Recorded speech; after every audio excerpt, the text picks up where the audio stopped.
मुंबईतल्या मालाडमधून एक धक्कादायक बातमी समोर आलेली आहे। इथून सुद्धा एका भोंदू बाबाला अटक झाली आहे। अमर महागावकर असं या भोंदू बाबाचे नाव आहे। ज्योतिषी असल्याचं सांगत त्यानं एका महिलेशी फेसबुकवर मैत्री केली होती आणि त्यानंतर तिला मार्वे बीचवर भेटण्यासाठी बोलावलं। तिथे तिचं लैंगिक शोषण करून त्याचे व्हिडिओ चित्रीकरण सुद्धा केलेलं आहे। चित्रीकरणाच्या आधारे त्यानं पीडित महिलेला धमकवायला सुरुवात केली। तिच्याकडून 33 लाख रुपये उकळले।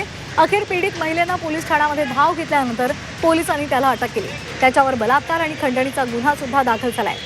आताची महत्त्वाची बातमी आपण पाहतोय। मालाडमधून ही बातमी समोर आली आहे। एकानं म्हणजेच अमर महागावकर या भोंदू बाबानं एका महिलेशी गैरवर्तन केलेलं आहे, तिच्यावर बलात्कार केलेला आहे आणि त्याचबरोबर तिचं लैंगिक शोषण करून तिच्याकडून खंडणी सुद्धा उकळलेली आहे।